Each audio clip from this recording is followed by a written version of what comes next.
So iconic that, I don't know, the Hatter, he's the only guy to do it, really. Johnny, where does your Mad Hatter come from? Because we all know that with Jack Sparrow it was Keith Richards. Is there a Mad Hatter that we might know that you've been inspired by? No, he's just, I mean, the Hatter was a kind of, maybe a combination of people that I've known over the years, or you know, kind of watched over the years and sponged from.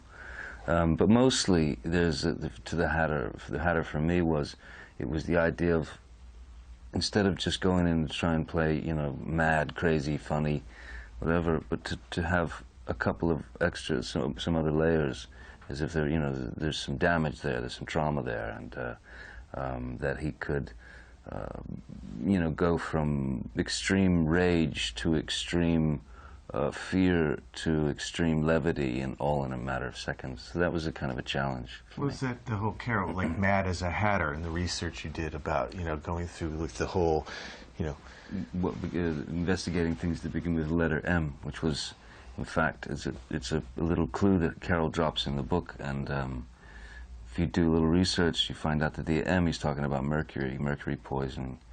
For hatters was a very common issue back in the 19th century, because there was mercury in the glue they used. So they would all go a bit daffy. That's where that term came from. There's a lot of great effects in this film. First of all, your eyes. Are they just simply contact lenses, or is there something amazing going on? There were enormous contact lenses. There were giant things that were very uncomfortable. And then, you know, Tim did, there's a bit of alteration. Yeah, he just had him open his eyes up wide for 20 seconds. But take that. You also, you have your missus, who's brilliant as well, Helena Bonham Carter in this, of course, but you have your missus with an enormous head. I know, her head seems very small to me now, and I was like, she's a little pinhead now. I got so used to the other way, you know?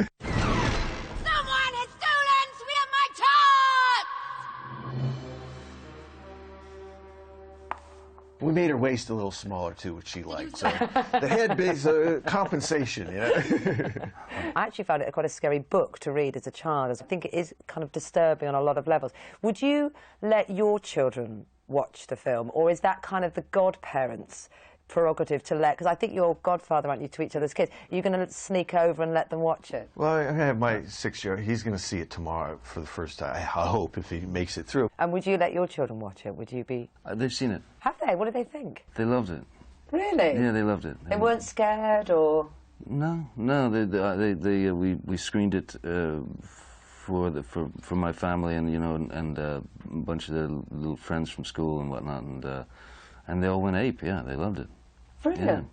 Brilliant. And some kids, it's like kids are like adults. Some be too much. I'm guessing not. your kids are quite cool and can handle certain things. I've got this vibe. I don't know where I'm getting it from. Yeah. Well, I don't know. He might react a little bit, you know, seeing his mom with a, you know, 6-foot head or something might be a little alarming. I don't know. And in one of the scenes, I don't think we're giving too much away to say this, I hope we're not, but Alice says 6 impossible things before breakfast, which she wills to come true. So I want to ask you both, can you tell me 6 impossible things that you'd like to come true? For breakfast, it's just getting up, and that goes through 1 through 6. That's, you put all of them and just getting out of bed. Just taking those 6 steps to the coffee machine.